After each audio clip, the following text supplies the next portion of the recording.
Best Book Bits podcast brings you Mark Devine, a Navy SEAL commander, a thought leader, innovator, best-selling author, yoga master, entrepreneur, changemaker, and a self-described warrior monk.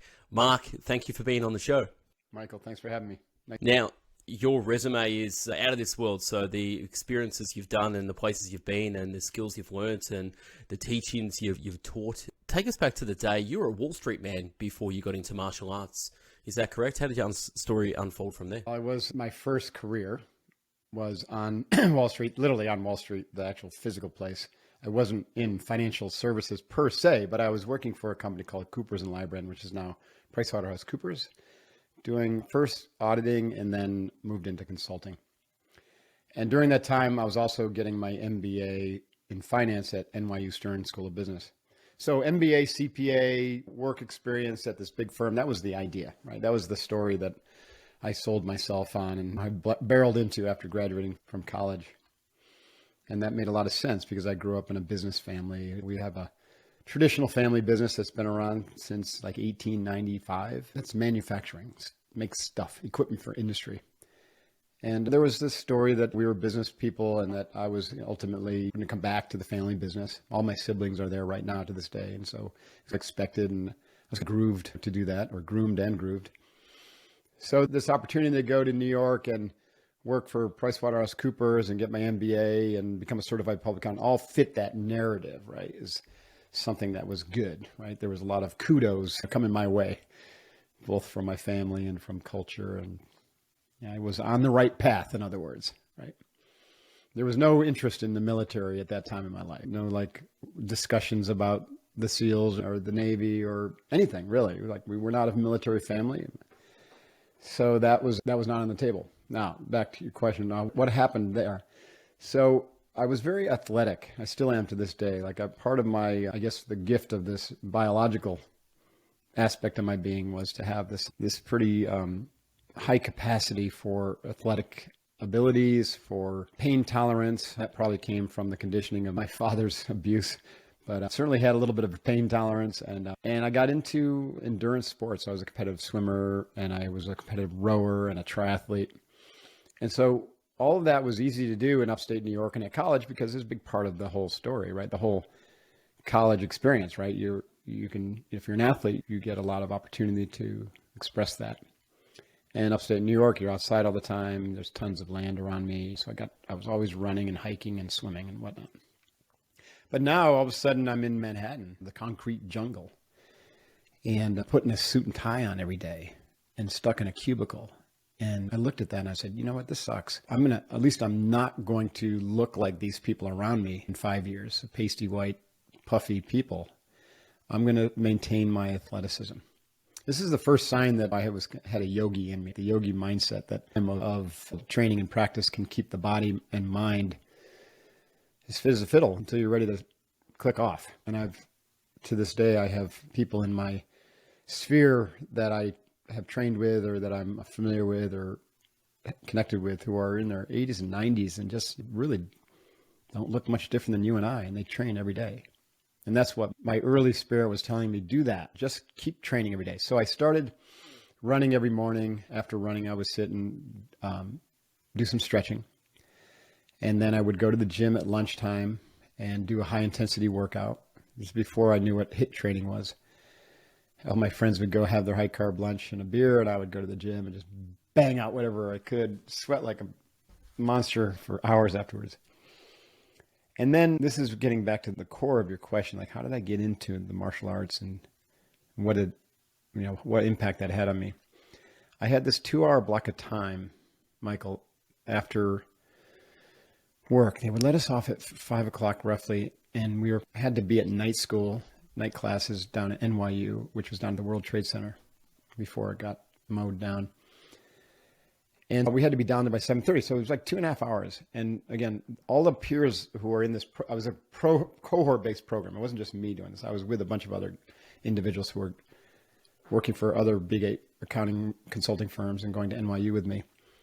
Most of them would go home and eat dinner and change and do some homework and make their way down to school. And I looked at that as a good block of training, another training block. So what can I do during this time? And I didn't want to go to the gym. I didn't have enough time to go rowing. I didn't really want to go for a run. I was stumped. What am I going to do here? So I was pondering that and walking home one day, and I walked past a martial arts studio. And I heard the shouting. I actually noticed the shouting coming from the second floor. And I was like, what's that? Screams coming out of there. First, I'm like, what's going on? Do I need to go render assistance? Then I'm like, oh, wow, look at that. World Sado Karate Headquarters. And I went up and checked it out. And I didn't know anything about the martial arts. I'm from a town in upstate New York with 275 people in it. It's pretty small. And it was outside of Utica. We didn't have any real martial arts, at least that I was aware of at the time. This is 1985. So I go up and check this out. And there in the middle of the floor is this classic, just like right out of the movies, this 5'6" Japanese guy who's just like insanely intense, but also very light and playful and spontaneous and just revered by his students. And he was leading a black belt class.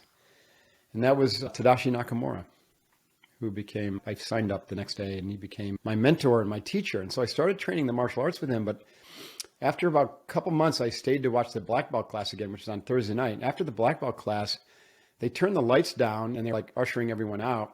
And I kind of hung around, and I saw some senior students bringing some wooden benches out of a corner and kind of setting them up and lighting a candle. I said, what's going on here? And the person I asked said, well, that's the Zen class. I said, what is Zen? And they said, go to the library tomorrow and get the book Zen Mind, Beginner's Mind. It's by a guy named Suzuki, and you'll learn about Zen. So I did that, and I just was transfixed by this book. What is this, right? Here I am, a kid from upstate New York, right, with no experience or evidence that there's anything else going on beyond what was put right in front of me with the church and with my family and with my school. And now I'm being exposed to this entire Eastern tradition of developing the mind, body, and spirit, and of achieving or attaining different states of being that were, per their descriptions, very different than anything I understood or could explain. Yeah, and I think, just to jump in really quickly, that's the importance of a beginner's mindset. And before a beginner's mindset is not even having a mindset. So you going into those experiences open and receptive to the martial arts and then Zen. Fascinating how, if you didn't walk past that martial arts studio, how your life would have unfolded differently as well. So those... Oh, it would have been completely different, Michael. Yeah. Meditation completely and utterly changed my sense of self, my self-concept, what it was that I believed that I was as a human being, and also what I believed I was put on this planet for, or my purpose. I could fill up 20 books with just each idea or each major kind of bucket of knowledge or systemic thinking that happened or changed when I sat on that meditation bench over that 4-year period. You've done a good job so far. How many books have you published? How many books have you published so far? I'm working on my 6th, and that's a funny thing because words are just so limiting. Try to relate things that are so extraordinarily either complex or simple on the other hand. Yeah. How did you then go from working at Wall Street to then joining Buds and becoming ranked #1 out of the class of 171? How does someone go from that meditation to the extremes of pushing your body to the limits? The meditation had everything to do with it, like you just alluded to. If I hadn't found Nakamura in meditation, or even if I had just found a martial art that we weren't doing meditation, it wouldn't have happened. I wouldn't have become a Navy SEAL, because the profound shifts happened when I was sitting on that meditation bench, and usually immediately after, within the first hour or two. But it wasn't any one thing. There wasn't one moment where I suddenly had a explosion or epiphany or some radical non-dual experience. I had a steadily progressive experience of deepening my powers of concentration to where then I could really radically concentrate just on my breathing, and to the exclusion of pretty much any other thought. And then, without really any coaching or prodding by Mr. Nakamura, I had these moments where I would just kind of forget what I was doing and drop into the void, right? Drop into just pure perception. I was still there, but there was no mark there. It was just pure non-dual subjectivity, witnessing. It's the word I use for it. That's used frequently for that idea, that notion of just pure awareness, just sitting there and just witnessing what's going on as if there's a mark as an object, not the subject. And whenever that happened, and I came back into identifying as Mark afterwards, waking up out of that non-dual state, or coming back, maybe going back into the dream state, actually, if you want to use the right language, of this perceived reality that we live in, I would always bring back like a little gem of information, of insight, or something of direct perception, of knowing something that I didn't know before. And it was always generally about my life, or about life. And so what I kept coming back with, and this has happened over the course of two plus years, I kept getting the sensation that I was a warrior. And that I was meant to be a warrior in this lifetime. And yet here I was, working on becoming a CPA and an MBA. So I started a journaling practice again. This is 1987 now-ish. And 1987, we had no internet. No one was talking about journaling and meditating and visualizing. And here I was doing it. I was doing all three of those things. Meditating every single day. I added it to my morning practice. After my run, I would meditate, breathe. I'd do box breathing, which I practice that I just coddled together. And I later found through yoga that it's just a very simple, controlled breathing practice in pranayama. And then I would meditate, classic what I'd learned through Zen. And then after I meditate, I would journal, right? And I started asking questions when I journaled. If I'm supposed to be a warrior, how am I supposed to be a warrior? And can I be a warrior as a CPA or as a business person? Is a Wall Street trader a warrior? Right? And I would reflect on that. I'm like, oh no. A warrior is someone who's, in my definition at the time, was someone who was really willing to put themselves at risk to do something worthy. It was someone who was willing to do the right thing in spite of the consequences. He was someone who put others before self. He was someone who was in radical service to either something much bigger. In the case, early days, for me, it was country. Later on, it's humanity. That's where it is now. And so I asked those questions, and then I would take those questions and some of the answers I would get in journaling, which is using my thinking mind, and I would take them back to the meditation bench, right? And I would concentrate and then drop off, and I'd drop off with that question in my mind. And I would come back with more information or more certainty or more clarity. And so all of this is happening, and I still wasn't getting any answers, Michael, that said, okay, yeah, Mark, you're supposed to be a Navy SEAL and you're supposed to go there in November of 1989. It just didn't work that way. When you're tapping into your inner guide, your inner guru, so to speak. The term Sadguru actually means your inner guru. When you tap into that, and you start to get these experiences that I'm talking about, and you're looking for like a direction in life, it'd be folly to look or to expect that you're going to get an answer that has anything to do with something material or some physical goal or objective, like a job or an attainment. Like I didn't get anything that said you're going to go be a Navy SEAL admiral or commander. No, it was all about beingness. The essential nature of your being, the way you're supposed to be in this human form in this lifetime. So for me, it was to be a warrior, and then a warrior leader, and then a warrior teacher, and warrior monk, all of those. The warrior, the thing part of it that is more of how you show up in the world, first started as a warrior, and then it started to change, and now it's a teacher, but the warrior is still there. It's just taking the back seat. So those are my core archetypal energies, and these things get fleshed out in things like the Enneagram and Jungian therapy. They're archetypal energies that even cultures can have. Like every human being has it, but it's something you can tap into if you lack clarity of what that is. Meditation will bring it to the surface, so to speak. And that's what happened to me. One of the biggest takeaways I got from that, I've been journaling for 15 years myself. I write 2 pages a day, 700 and something pages a year. And every night I go back on the previous year and 2 years up to about 5 years.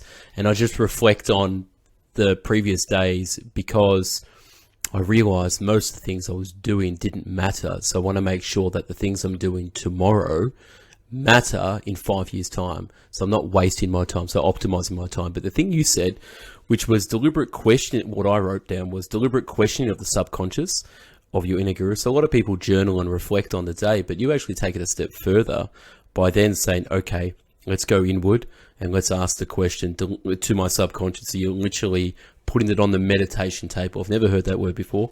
Amazing. Yeah, thank you for sharing that. So it's the next level of journaling. Don't just write things down and reflect on the day, but actually go deeper on as well. Yeah, journaling is a fantastic process. Stream of conscious, you can get things out, but also I think one of the most powerful, and I love your practice, what you talked about, that recapitulation. This is what one of the things I teach for an evening ritual is to go back and recapitulate. You can recapitulate your day, and I love this idea of recapitulating your week, month, or year, because you're right. Generally, human beings have a tendency to radically downplay the progress, the successes, the cool things that happen, and overplay the negative and the disasters, the things that they don't have, or the gaps. And so that keeps them in a perpetual state of wanting when they actually have already considerable progress toward whatever it is that their goal is. So you lack contentment. And so contentment is a master skill. And we can develop contentment by looking back and recognizing how far we've come, and also by recognizing that wherever we are today is exactly where we need to be, because that's exactly where we are. And to be okay with that. It's not always craving and grasping to be somewhere else or someone else. And just want to expand on how I do it, because people think it's crazy and it might sound like a lot, but it's not. So today is the 21st of February. I'll just go back for 2 seconds and read 21st of February 2022, 21st of February 2021. So these are like 1-2 pages. So it might take me 5-10 minutes. And then I take it a step further because I put the photos on my phone from February in a little folder from like last year, 2 years up to 5 years. And I can reflect on the photos as well. But what in the photos is what you don't see in the journal is growth. So growth of my children, the changes, business partners, businesses, whatever it was. And you can see how small my thinking was. And it's just very interesting. When you reflect on yourself, there's this power. There's an underlying power because of your knowingness of your beingness and where you're at and your journey is very powerful. So for anyone that doesn't do it, it's like you're missing out. The best time to plant a tree was 20 years ago, but second best time is today. We're so taught in the Western world to try to force things to happen. We believe that we are the lever, that we're the cause, that we're the doer. What I've learned, and especially through this recapitulation practice and this idea of contentment, is that if you can connect in with that aspect of being, if you bring good questions to your meditation and contemplation, and then just sit in a state of open receptiveness and allowing things to happen, allow the thoughts to come to you, allow the information to show itself, to reveal itself. And this is how I became a Navy SEAL. Like I was having these moments where I knew beyond a shadow of a doubt I was a warrior. I was meant to be a warrior. I had also a sense that I was barreling down the wrong path with my professional career, but I didn't have a solid answer as to what was to replace it. I did start a practice I called trying on the uniform, where I would visualize myself doing different things that I thought were warrior-like. So one of them was flying jets. I visualized myself flying jets for the Air Force and the Marine Corps, and I did that for a while. And at first, it seemed exciting. And then after doing it for a few days, maybe a week or so, like that, with the intention, okay, what if this is it? Let me act as if this is it. Let me visualize myself doing this as if it's it. I started to get bored. I'm like, this is actually not that exciting to me. It's just turning knobs. And yes, it's exciting to go fast, but it's not, doesn't have the variety and the adventure, and I'm not using my body the way I feel like I would use my body. So then I thought, what if I was a roughneck on an oil rig? That could be warrior-like and cool. And so I envisioned myself what that would be like. Again, I didn't really have a lot of information, but I could imagine what that would be like. I didn't have Top Gun, and I didn't have, the movies that we have today. So it's a lot easier to do that today because you can actually talk to an astronaut even, or get a sense for what that's like. So I did that, and I was like, you know what, this sounds pretty gritty. It might be cool for a month, but again, I can't possibly see doing this stuck on a rig day after day for years. So as I was going through this process, I had the knowingness that I was to be a warrior. I was putting on uniform and visualizing different ways to be a warrior. And then the universe stepped in to give me a hand. This is synchronicity, right? The idea of synchronicity is essentially that instead of looking at me as a separate doer, separated from anyone else, we are actually all one stream of consciousness flowing through these body, mind beings, these instruments. And when you align and tune in with that, and you're in tune with what the body being is supposed to be doing, then you are presented with the information. You just got to pay attention, right? The way that happened to me, the way the information was presented to me, that was going to be the right information for this being in this instant of being a human.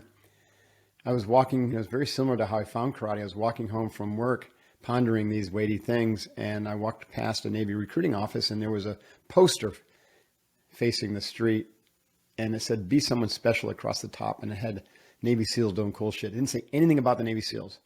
This is 1987, and the SEALs were a secret organization, and I wish they still were to this day, but the cat is out of the bag. About 800 people in the organization. And I stopped and looked at this poster, and I was like, holy shit. There's a guy free falling, and a little mini submarine, and a sniper, and a spotter, and a hide sight. You can barely see him. And it was just wickedly cool. I was like, that right there, that's it. And I went the next day and I said, what was on that poster? What are they? What is that? And they're like, oh yeah, you don't want to know about those guys. I said, yes, I do. What are they? And they said, oh, they're called the Navy SEALs, Sea Air Land Teams, and they're just badasses. But I said, well, I'm interested in that. And I said, when I was talking to the enlisted recruiter, I said, I'm also going to have my MBA pretty soon. So I'd probably, if I do that, do they take officers? And they said, very few, but some. But you don't want to be an officer. And they gave me all the reasons I shouldn't be an officer. So I said, well, I think I'll talk to an officer recruiter anyway. So I did, and met one a week later named Nick. And he was very similar. He was a great guy. He's smart. I have to research this. I'm not even sure how guys get into the SEALs. I do think there is a program for someone like you, but they only take one person a year, maybe two. Because most of the officers would come out of the Naval Academy or the Reserve Officer Training Corps, and they take about only 20 a year total in the front end, and they maybe get 10 of them into the SEALs at the end of the year, because most of them, about half the officers quit BUDS, and about 85% of all the other enlisted don't make it through BUDS either, the SEAL training. So I said, well, I want to go for that. That's what I want to do. I don't want to do anything else. I said, let's figure out how to put a package in for that. He said, okay. And I shifted my training just slightly. I didn't do anything different physically, except I did actually started to lift weights, because I wasn't lifting weights besides my high intensity stuff. So I got to be more deliberate. I added some strength training. I wanted to put some beef on. But the other thing that I added to my training was in my morning meditation, at the end of it, I added a visualization session where I visualized myself going through SEAL training and graduating. And I used as a basis for that imagery work the video called Be Someone Special. And it had imagery of all the Navy SEAL training. It was classic. So I watched that about 20 times. And then I inserted myself into that video. And I visualized it every single morning. Now, funny, like footnote to this story is the power of visualization. I'm sure you were aware, maybe you talked about it, is that practice was profound. I didn't even know it. I was just working off of a hunch based upon an experience I had with my swim coach, who taught me how to visualize my event at Colgate, the 200-meter breaststroke. And I had a pretty profound experience with that. And so I was like, I bet you this would work. So I visualized myself just crushing everything I could think of at BUDS and believing that I was worthy of it. And I did it every day for about 9 months. And this is while I was waiting to hear from Nick in the Navy. And he's telling me, don't get my hopes up. I've got statistically a better chance of becoming an astronaut than a Navy SEAL from the civilian world, 25, 26. And I said, just keep pushing the package, keep supporting me. And 9 months of that visualization practice, I had this overwhelming sense of certainty wash over me that I was going to be a Navy SEAL. I was already a Navy SEAL. I just needed to let time catch up. And literally the next few days, Nick called me and said, holy shit, Mark, congratulations. You got one of the 2 slots to go to SEAL training after officer candidate school. And I smiled and I said, thank you.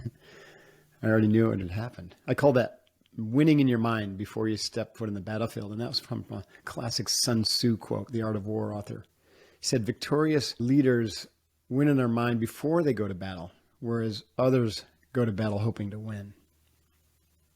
And it means to have that absolute sense of certainty about what the outcome is going to be, because you see it in your mind and you see it at a level that is so clear and believe it that you know it's going to be true. And what's happening here now I recognize is just like a past event you have a memory of, right? So you believe that this thing happened to you because it did in a different time, and you have this memory. Now, if it was something really bad, a lot of times, like traumatic, a lot of times we will go back and we reinforce that memory by replaying it in our mind and replaying how it hurt us and the victimization. And even talk therapy can enhance the image through constant repetition, just scraping your emotional life over the coals of that past trauma, and you're actually feeding it. You're feeding the energy of that memory. So, what you give energy to will persist and grow in nature. So you can use this to your advantage by, in a retroactive sense, those trauma-based things, you stop feeding them energy. And you can recontextualize what happened and find something positive and then feed the positive energy of that, like the strength that it gave you, or the awareness, or the sensitivity. There's always a flip side to the negative. Everything has a positive side and a negative side. So you focus on the positive and you energize the positive and you de-energize the negative. And that has an incredibly powerful effect for emotional healing of trauma. But in a future state, what you can do is you can create an image of a future desired state. And as long as it's aligned with that purpose or that calling that you've surfaced through your meditation or your contemplation practice, it's got to be in alignment. And it's not a doing thing, it's a becoming thing. So I was visualizing becoming the man worthy of just crushing buds. I wasn't visualizing so much on the accomplishment, the achievement, the doing part. And what I was doing is I'm creating a future memory. And then I'm adding energy to that memory as if it had happened already. And the more I feed that future memory as if it's happened, the more it creates like this gravitational pull, this gravitational field in like the matrix of the world, where it starts to create this ripple effect where everything starts to line up to support the achievement or the accomplishment that you already created in your mind, the winning in your mind before stepping foot in the battlefield. So I did that, and sure as shit, I got the orders to go to BUD/S November of 1989. I got my MBA CPA, tested for my first degree black belt. All of that happened in November, and I also left New York, left my job, left the dojo, and went to Officer Candidate School. And then I went to BUD/S, Basic Underwater Demolition SEAL Training with Class 170 in April of the next year, in 1990. In that class, I graduated. 185 of us standing there that first day, and 6 months later, there were 19 of us left, and I was number one graduate, and my entire small boat crew of 6 others was graduated with me. Because I taught them a lot of these skills. I taught them box breathing. I taught them visualization. I taught them positive self-talk. And we just dominated. It was cool. I think you answered why you were number one in that. So thank you for expanding on that, because it's not you outworked people. You actually went in there. They weren't sure. They didn't realize you were the warrior monk. And then you were uncovering that yourself and teaching others. So you are going in there as a teacher, not just as a student as well. One story you said in the book, and you didn't finish it, and I want to know the answer. They said, jump in the pool and swim to the other edge, which was 50 meters underwater, fully clothed. And you said, okay. And you jumped in, you swam to the other edge. You did a bit of a dive. You kicked back and went halfway. So you did about 75 meters. And then you got in trouble and they sent you to the office or wherever it was. Well, did you end up getting in trouble? What was that story? You said it in the book, but you didn't tell the finish. No, the story, I didn't get in trouble. So that story was, I was originally had orders, right? Literally, when you're ordered, you do it, right? I had orders to go to class 171. And I showed up I showed up in Coronado in April after Officer Candidate School, and class 171 wasn't going to start up for 8 weeks, another 2 months. And so back then they had something called fourth phase. There's 3 phases of BUD/S, first, second, and third phase. And then this fourth phase is kind of like the holding tank for guys waiting to class up in the next class.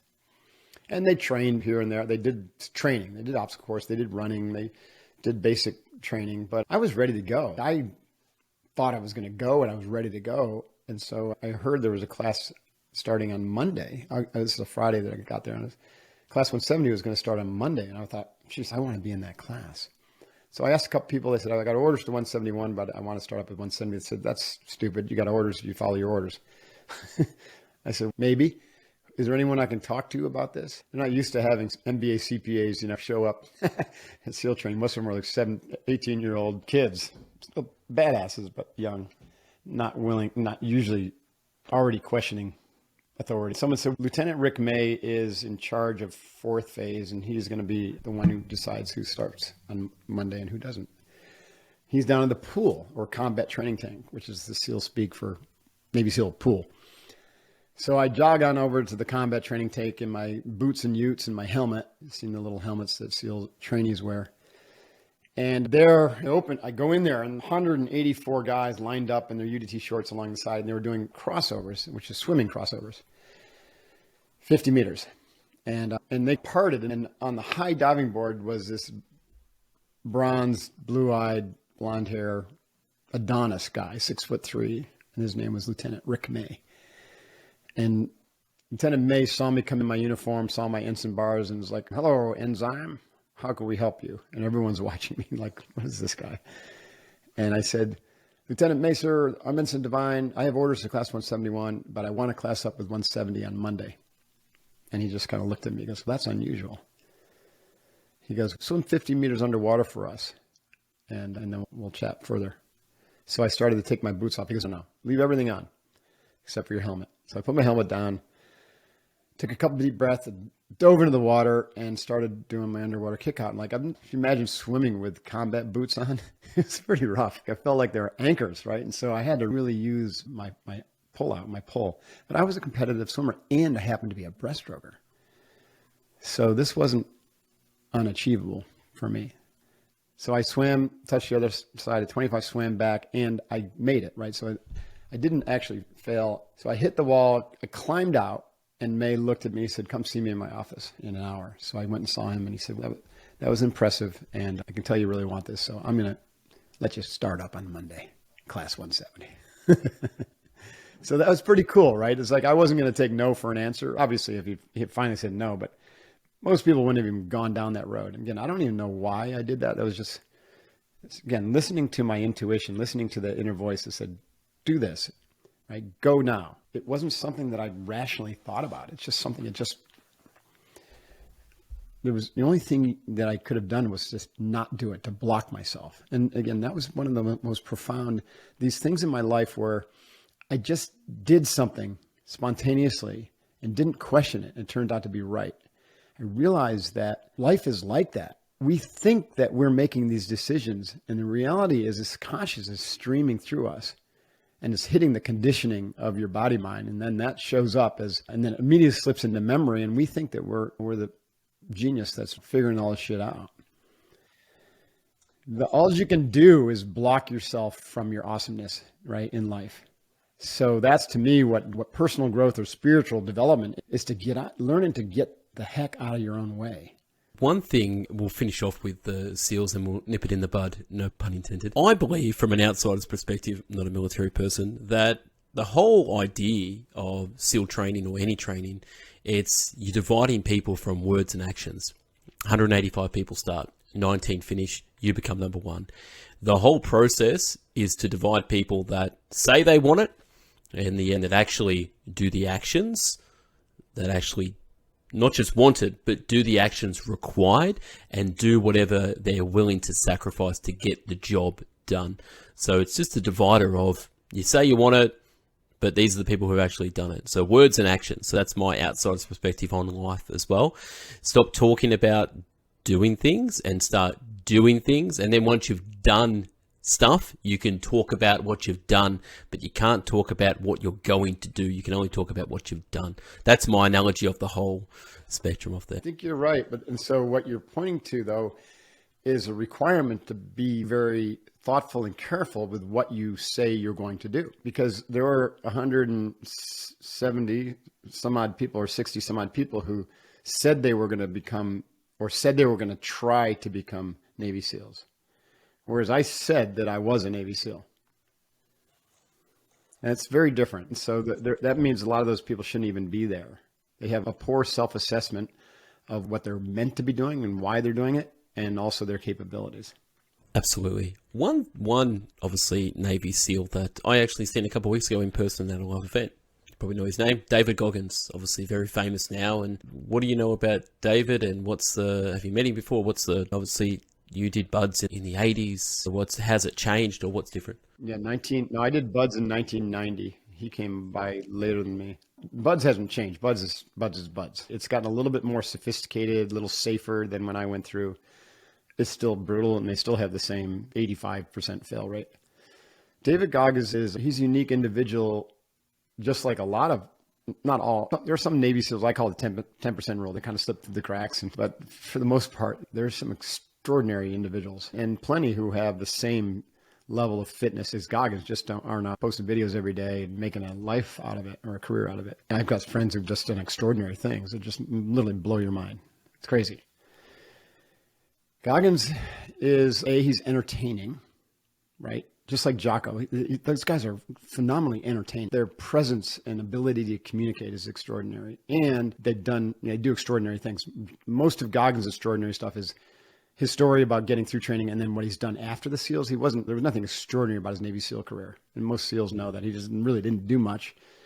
And he got out and capitalized on it, which is fine, right? He's a badass in that regard. But Jocko's different. I think Jocko was a fucking warrior.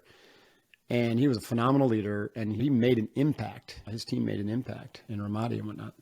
So they're very different, but they both are big personalities, and their presence is amazing. They're very funny and motivating, right?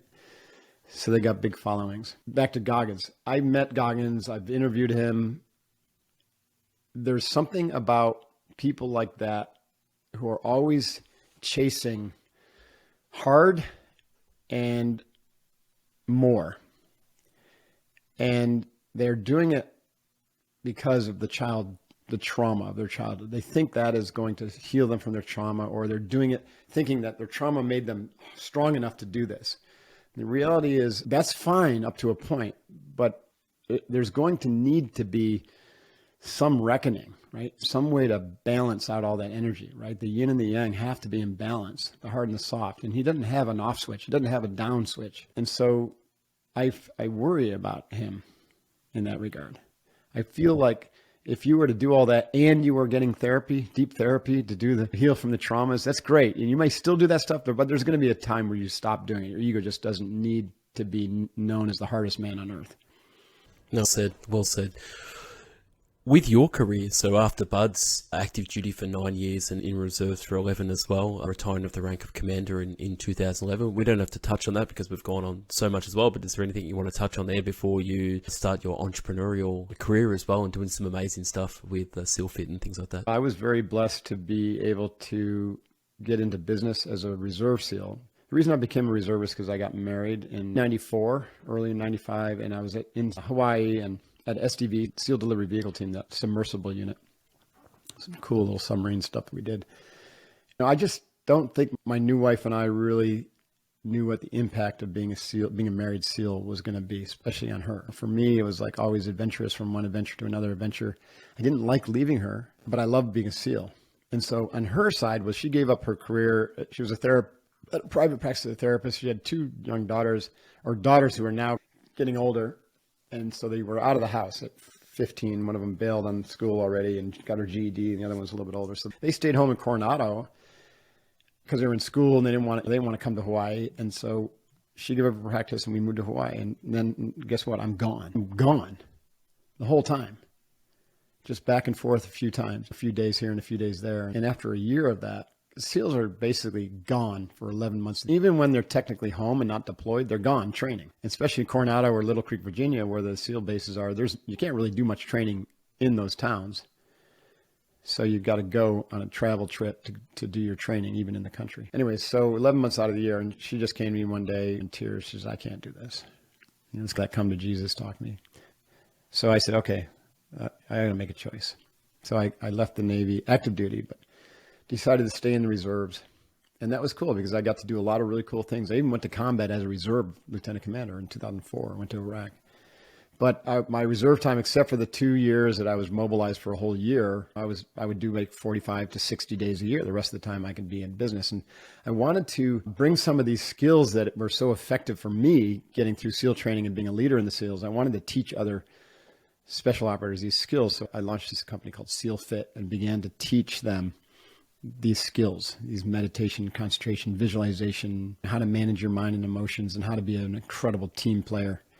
And so with SEAL Fit, it was amazing. We started training SEAL candidates first and then got into other special forces units and then civilians, and now we even do corporations. But our SEAL trainees, the ones that we train in these principles, 90% of them get through Navy SEAL training, which is incredible. So we've trained several hundred Navy SEALs in our system, and now BUDS, the SEAL Training Center themselves, have implemented some of the techniques that I innovated or evolved. And so that's really cool to be able to see this kind of come full circle. And we still run these programs at SEAL Fit and try to make people stronger in body, mind, and spirit. And we run more integrative, personal, and holistic development programs through the brand of Unbeatable. And also we have a gear line called Brute Force, which is unstable load sandbags and weight vests and kettlebells and stuff like that for austere training. Now, we haven't even deep dived into any of the books, and I think we're going to run out of time, but I know you've got 5 books out there, writing another one at the moment, and so much content. I think I had 87 pages of notes here. We're on page 2 right now. True story. One of your goals is to reach 100 million people, inspire and train 100 million people by 2045. How do you unpack that? It's not something that I can say that I'm looking at 100 million customers or clients. I'm talking about bringing 100 million people into a path of wholeness, or into a self-determining evolutionary process to wholeness, right? Path of integration. What I mean by that is someone taking responsibility for growing physically, mentally, emotionally, intuitionally, and spiritually. We call those the 5 mountains. So I can do that through my books, through my podcast, The Mark Divine Show, through all my 400 or 500 certified coaches doing their work, through coaches that I have trained who've written books, who have started businesses, there's a number of academic institutions that have used my work for curriculum, especially the Way of the SEAL and Unbeatable. So it's going to be like all these different touch points. And then those touch points training another generation of teachers who then have all these different touch points. So again, you do the math that you can hit big numbers fairly quickly. Yes. And I gave this a 20-year timeline. So. No, perfect. Yeah. I've got a goal to educate 1 billion people on the planet for free. I think I'm at 10 million right now, and that's just online. Question. I'm getting into the gym business, and I had a business meeting last night with some business partners, and they're talking about the reformer Pilates. We've got yoga in there as well, Les Mills training. Can't you have SEAL Fit as a small gym or a program? Is something we want to look at. Because that would be global. That would be global. Yeah, I just need to figure out that business model. I tried to do a licensing model, and the certified coaches, I realized that they really need to be SEALs, right? You need to have SEAL or special operators as the head instructors per se, for the program to have the authenticity that you want it to have. So that is the limiting factor, but I'm looking at that business model, creating that model for transitioning naval special warfare. I would allow other special ops to do it as well.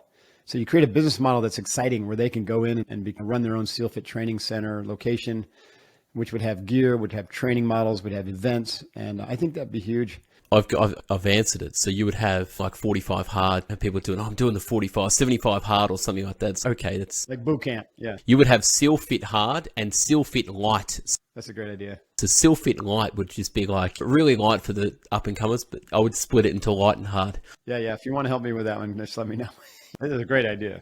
Yeah. And culture needs, and I'm glad you're doing what you're doing, because, especially the last few years in the pandemic, we're just way out of whack. There's so many mental health problems, and people are so unhealthy and unfit, and they're just outsourcing so much of their life to government, right? Or to corporations, and they don't realize it, right? It's just being nipped and tucked until their freedom is going to be eventually gone. And so instead of fighting that, the way you find freedom is by claiming it back in your own life, right? And you do that by being physically healthy, mentally healthy, and spiritually healthy. And then you don't need pharmacological interventions, right? You start eating really well, so the people selling junk food start getting less and less of our business. You start making better decisions about your life. And still obviously have to live within the constructs of the social structures that arose because of the collective mindset of our world and our generations. But you can find autonomy and freedom by first finding it within yourself. Be the change you want to see in the world. That's what Gandhi said. Yeah, correct. Yeah, the old saying, make your bed in the morning. There's a whole book about that. Get your house in order. We've all heard these things before, but it's one of the things you said earlier, which it was the power of visualization. The difference is, are you directing your life or is someone else directing your life for you as well? All comes down to the intention and just, yeah, you're either a warrior monk or you're not. It's as simple as that. But Mark, I want to say thank you for being a guest on the Best Book Bits podcast. Where can people find you socially? Where can they buy your books, check out your programs? Books are all available at Amazon. Just search for Mark Divine or Unbeatable Mind or The Way of the Seal, Staring on the Wolf. Also, my personal website, markdivine.com, DIVINE, has information. It's got my blog. You can sign up for my weekly newsletter called Divine Inspiration. It comes out every Tuesday. It's a great place to go. And if you're interested in the type of training we're talking about, sealfit.com will have probably the best up-to-date information. Go there and learn about some of the programs that we're rolling out. And the podcast as well, the Mark Divine Show too? Mark Divine, thank you for reminding me of that. The Mark Divine Show, right, is on Apple or wherever you listen, Spotify. And we're in our ninth season. Yeah, amazing guest. You're up to, I think, 351 episodes or somewhere up there or more. Yeah, awesome. Congratulations. Yeah, somewhere in the mid 300s, and I have some incredible conversations and some solo casts where I just riff on things that are interesting to me. That's one thing that I need to do, solo cast. I haven't done that yet. It's just a bit strange for me, but I think I'll do that. No, cool. People love it. I need to do more of them. I'm going to be doing less of the interview style, promoting someone else's book, and more of the more deep conversations in the future. Yeah, absolutely. No, great. Yeah, to my audience, please go out and check out Mark's stuff. You've done a ton of work, such a massive life resume through there as well. Keep producing content, keep doing that, and I'll do what I can to promote you to my audience. But yeah, thank you for coming on, and it's really good to speak to a warrior monk, someone who's done some hard shit, but actually gone very deep on the internal stuff as well. So it's a great quality, Mark. So I just want to congratulate you on that. Enjoy the rest of your day, and thanks for being a guest on the Best Book Bits podcast, and we'll speak soon. Okay. Thank you, Michael. Appreciate it.